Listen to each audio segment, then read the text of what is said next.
These are old lighting. I haven't seen a light that looks like that. Well, it's not on, which isn't uncommon if you went to the garage. But you can see how they're lined up. And my private investigator will come in, and he may be the last person to testify when we put on our case. But this is what really accurately depicts it. When they show this type of light in this garage, it simply isn't that way. I've been there too often. I know what it looks like. My private investigator will talk about, he used a Nikon D50, and it accurately depicts the way the garage looks. The garage is dimly lit.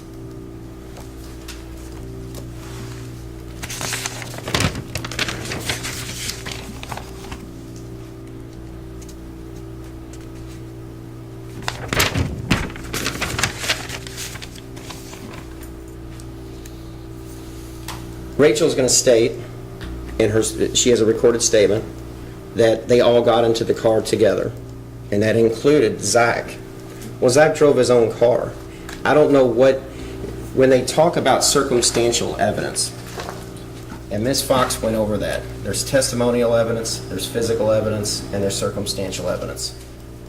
People can circumstantially make the same mistake. She saw Justin earlier. She saw someone that looked like him. The victim himself says it's someone that's 5'7". You can clearly see he's a tiny guy. And it's simply not him. She made a horrible mistake in that regards. So they issue an arrest form. She says, I know him. I went to school with him for 4 years. And what do when they go to Austin's house to try to find Justin? They immediately go to the police station. And Austin says, he tells them over and over that this is the perpetrator. I know who the perpetrator is. And you'll hear from Austin as well. And you can weigh his credibility. You can weigh his veracity. He's a stand-up young man that works hard. And he would not come in here. If his brother did it, he would drag his brother in, and he would take responsibility for it. That's a call that you will have to make. That's a call that I feel you will make correctly, because I know Austin. The pictures tendered, and the pictures that I'll further tender and I'll have entered into evidence, will show the garage is dark. It's a perfect storm for misidentification. That Rachel didn't see what she swears that she saw. That she can't be 15 feet, and all this will come out, and it's jumbled. It's so simple, but it's so complicated in the same sense. She can't be 15 feet from it because the lots directly next to the elevator, not only that, they're handicap lots. And 15 feet, that's about how wide they are between the two. She can't be 15 feet from it. She can't park 15 feet away from it. She simply jumped to a horrible conclusion that she didn't see. And after all the evidence comes in, after everything's said and done, and I cross-examine, I do my job correctly, and I bring the pictures in, and I prove to you, I'm not going to allow them to have to prove their burden. I'm going to take a burden onto myself and prove otherwise as well. I'm convinced that you'll come back and you'll find Mr. Berry not guilty. Thank you. Thank you, Mr. McLeod. Ms. Fox, your first witness. Thank you, Your Honor. The Commonwealth will call Marcus McKenzie. Marcus McKenzie, please.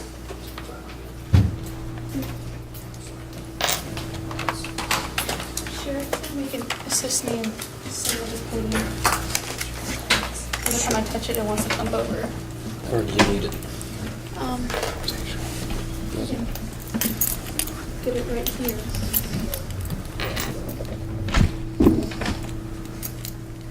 What's that? Mr. McKenzie? Is that you? Sir, if you'll come all the way up to the witness chair. Watch your step.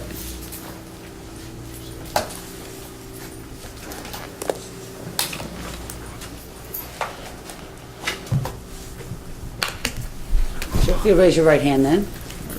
Do you swear or affirm the testimony that you're about to give will be the truth, so help you God? Yes, ma'am. All right. Now I need you to scoot up, and that mic is adjustable. Thank you very much. You may ask. Thank you, Your Honor.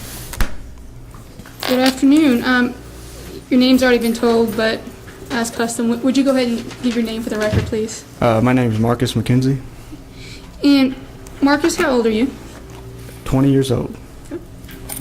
And what do you do? I work at UPS, and I'm a student at U of L. And did you grow up around here in Louisville? No, ma'am. I moved up here to go to school. Where did you grow up? Elizabethtown. Okay.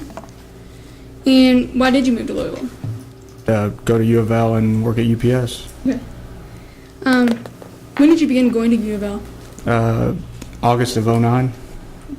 So were you enrolled in school June 27th, 2010? Yes, ma'am. Okay.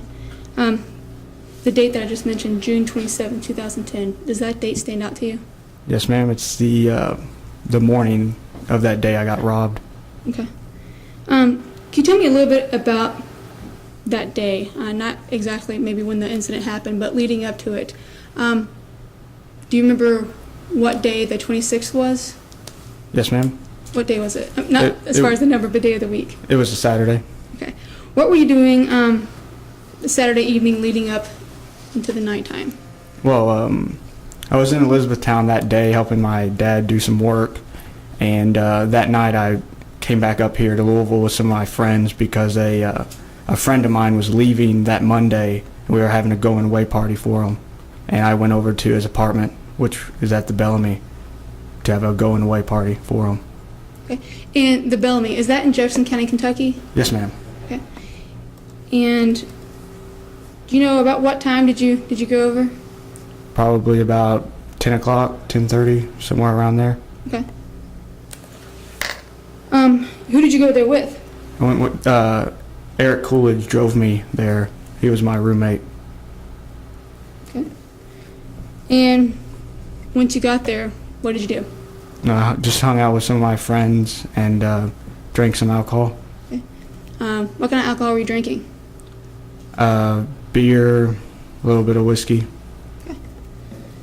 And were you 21 then? No, ma'am. And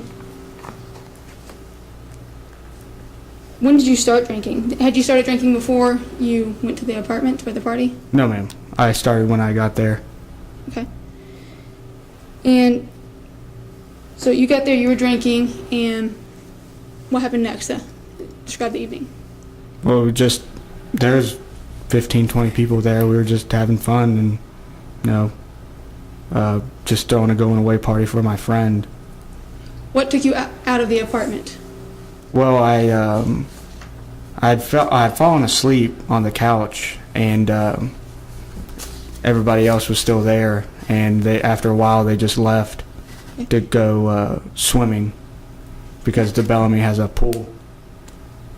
When you woke up, did you know they'd been swimming? I had no idea where they went. The apartment was empty.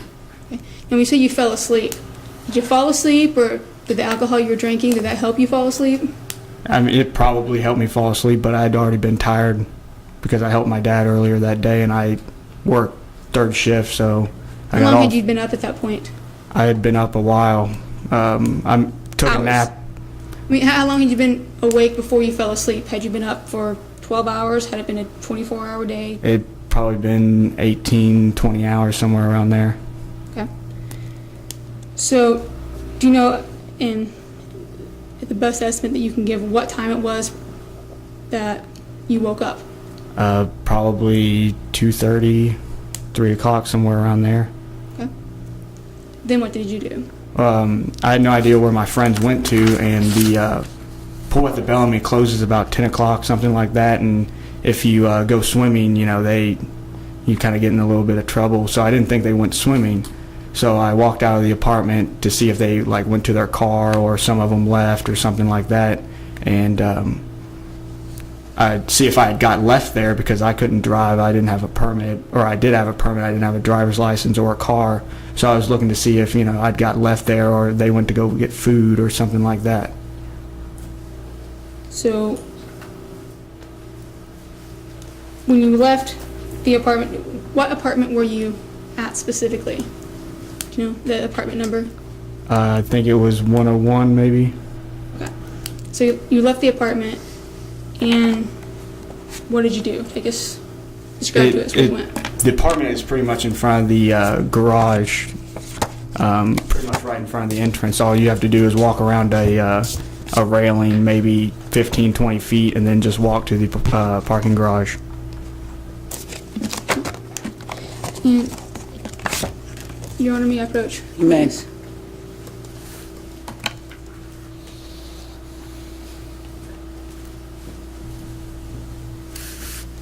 Mark these, and if you will look at these for me.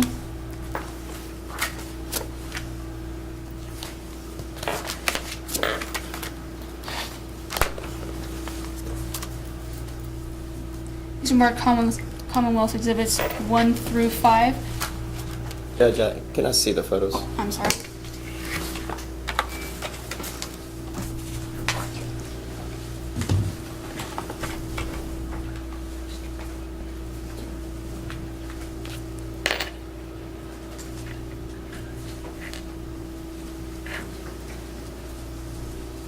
Yeah.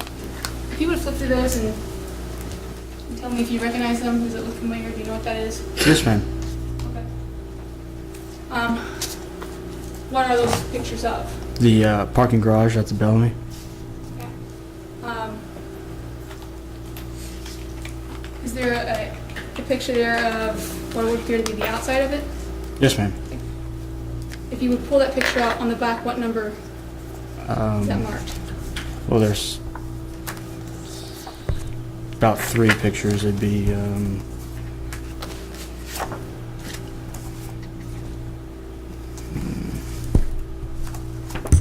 1, 4, and 5. Okay. In 1, 4, and 5, what are those pictures of? The outside of the parking garage. Your Honor, may I have permission to publish? You may. See those? You might want to scoot over. It's going to blind. Are you? It is going to be a little blinding, so. let But me you go. can look at your own screen, sir.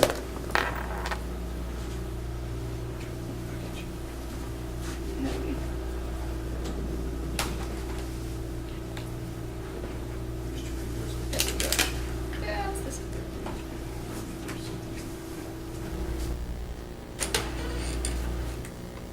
TV's not on over there. Now, if you would look at your screen, what is that we are seeing? That's the outside. As you're coming into the Bellamy, that's the side that you see. But that's not the entrance. Okay. Now, if you touch your screen, it would actually it will make a mark. Will you touch it and kind of orient us as to where do you pull into the garage? You pull in over towards the left side in this door. Okay. Would you say this was a fair and accurate depiction of what the garage looks like at night? Yes, ma'am. What is the lighting like in the garage? It's not exactly dim, but it's dim in some places. But it's fairly lighted. Okay. I'm going to show you what's been marked as Commonwealth Exhibit 1. Sir, you have an erase button. You can erase your mark.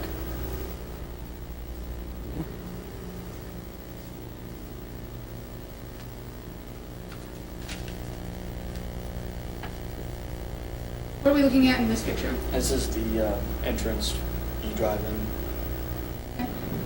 And though it's obvious, would you please point to the entrance? Where do you go in the garage? You go in this direction and then come out the other direction.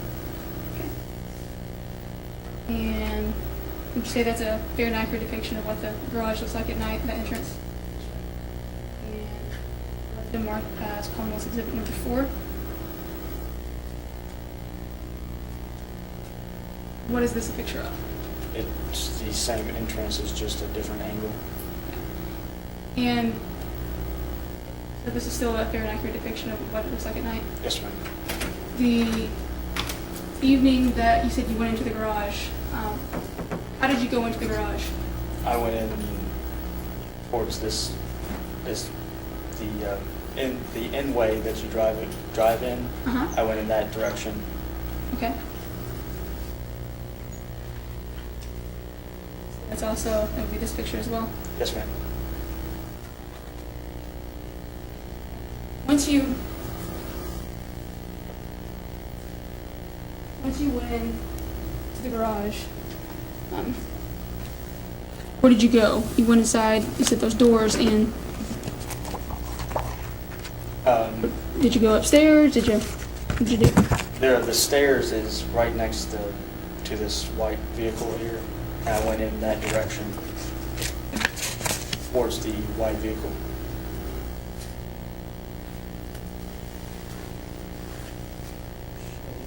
Photos.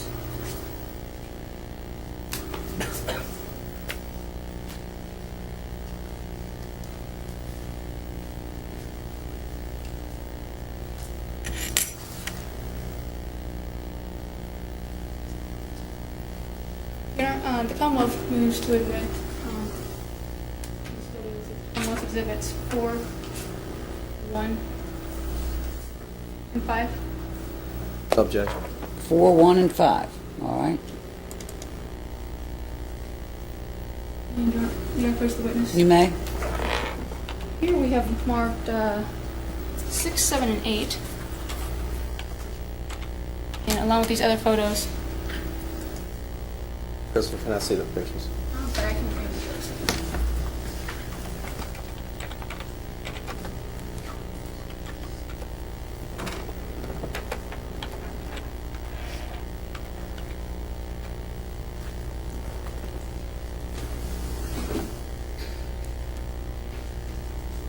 With all these photos that you have before you, are you able to see where you went and how you went into the garage? What was your route that you took that evening? Yes, ma'am. You have the witness step down. You may. I'll let you show it on the projector. You may. Would you bring the pictures down here? All the ones up there. Just you go through there and see which ones best show the route that you took that evening. One with a mark. You can just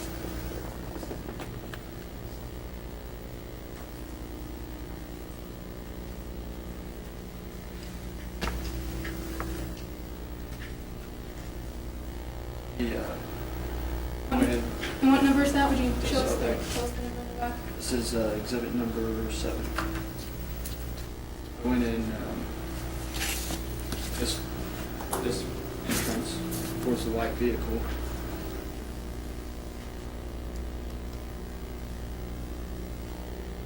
As you walk past that and get around where the vehicle was, I walked this direction. This direction and around where the staircase was. Now, you need to speak up. You're not on a mic there. Okay. And where's the staircase? Can you make a little mark? And what number also is that?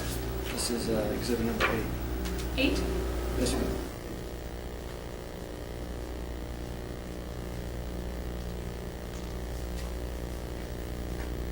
The staircase is opposite of this glass door. It's on the opposite side. It's over in this Will you direction. mark it on the screen, please, so the jury can see? The staircase is in this direction. Okay, going straight ahead. And then I was walking towards that direction. Oh, you can have a seat.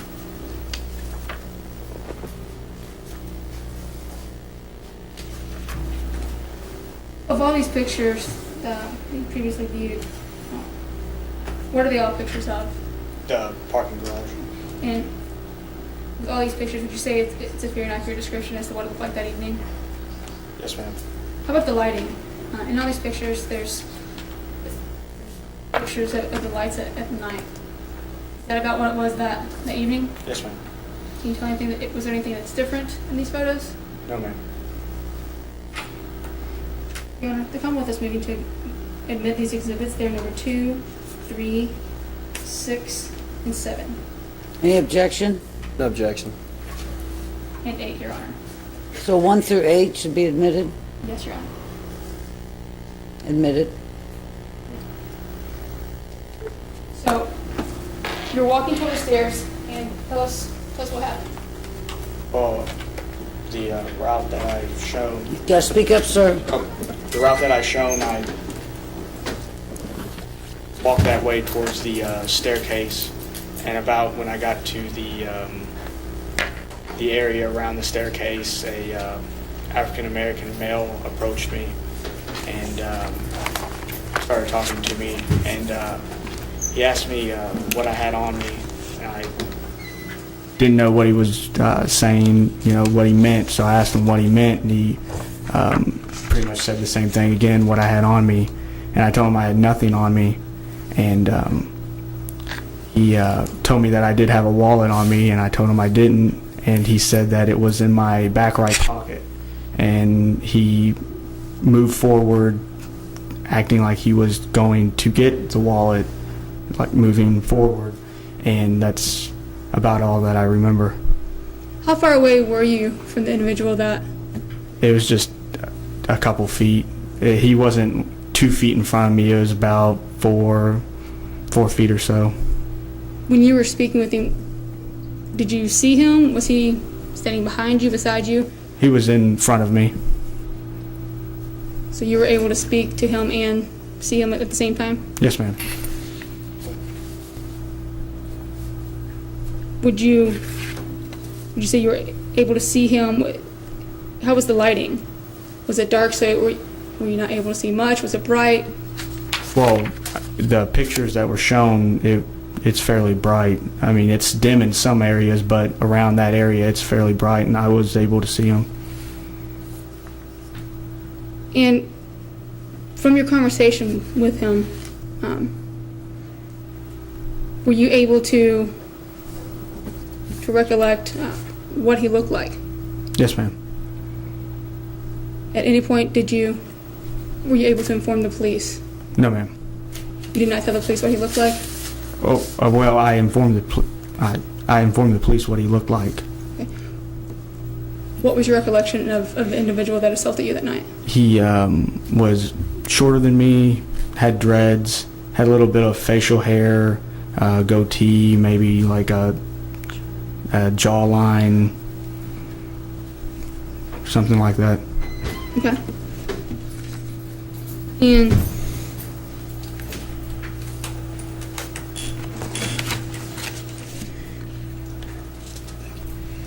what was the next thing you remember?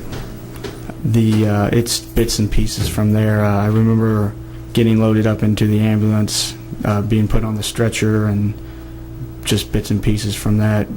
Nothing from then till the ambulance. Do you recall being struck No, ma'am. before you were struck, or before you don't remember anything? At any point, was there any type of verbal altercation with the individual you're speaking to? Was there an argument? No, ma'am.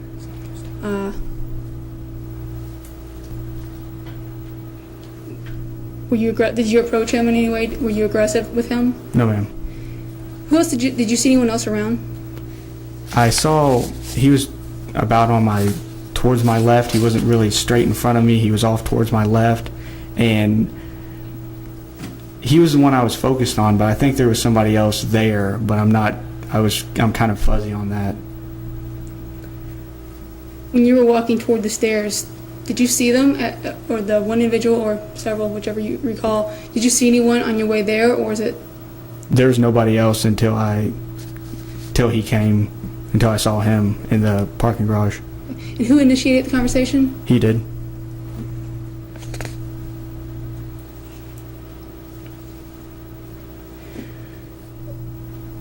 During your conversation with him, did you notice, was his height or anything about his features noticeable to you? Yes, ma'am. Was there anything that was a little different about him that might be not average, not usual? I mean, he was a little bit shorter than I was, and I mean, he was distinguishable. What distinguished him? What features did he have that sticks out in your mind? He had dreaded hair. It was past his shoulders, and then the facial hair that he had a little goatee, something like in this area. And could you tell, as far as his build, the individual you were speaking to, was he Was he a big guy? Was he a thin guy? I mean, he was somewhat stocky.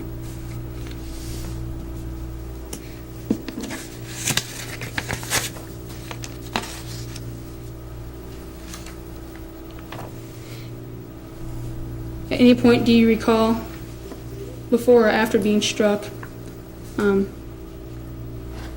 to strike back, trying to fight back? No, ma'am. I don't remember anything after him moving forward after the conversation that we had. Do you remember who came to help you? I kind of, Eric Coolidge, he was the one that came there. I kind of remember him talking to me while I was on the ground, but anything other than that, it's just bits and pieces. And who was Eric? Eric was my roommate, the person that I went to my friend's apartment with, the one that I rode with. And were you frightened? Not at first, but then, until he started asking me, for my wallet and everything, at that point, yes. Was there any question in your mind that this person was trying to get your wallet? Did you think it was something else? How did you know? When he asked for it. Did he ever try to take it from you? I just remember him moving forward, the action, but outside of that, nothing. And what type of injury did you receive? I have a laceration to the side of my face. Where? Right here. I also have one in the top of my head and then down the side of my face. Your Honor, may I have permission for the witness to get up and You may. stand right here and publish to the jury?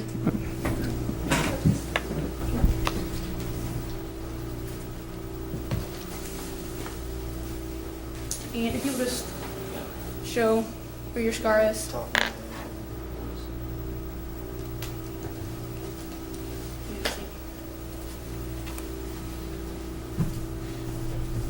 Is that a direct result from you being hit by an object? Yes, ma'am. Did you receive any stitches? Yes, ma'am. Do you know how many? About 33 somewhere. It was quite a bit. When did you first notice that you had this gash?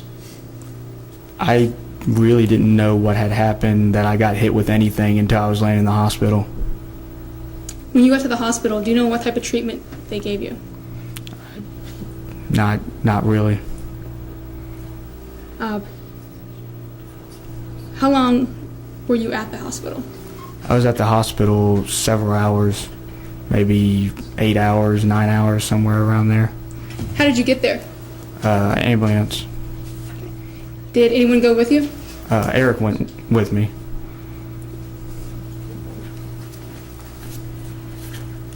And about how many hours did you stay in the hospital? Do you recall? About 7, 8 hours, somewhere around there. Okay. Do you know about what time all of this took place? Walking out in the garage, getting hit?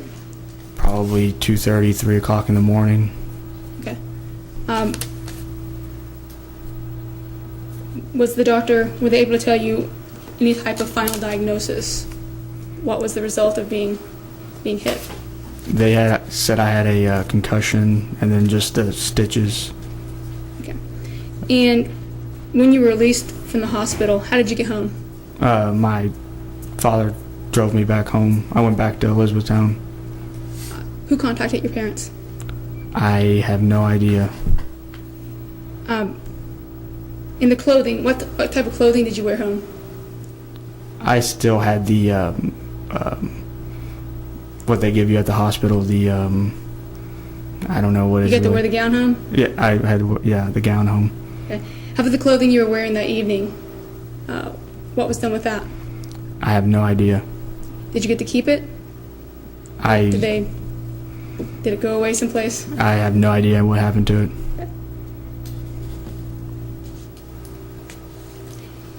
And from the incident that day, do you have side effects to this day? Sometimes the scar just kind of tingles a little bit, and then up above it is still numb.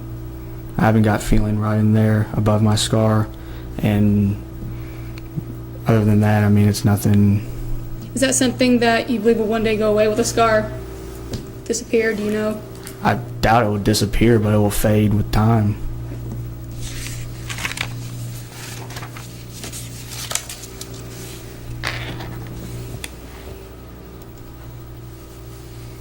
Had you been to this apartment before? Yes, ma'am. And had you ever seen the individual that hit you? No, ma'am.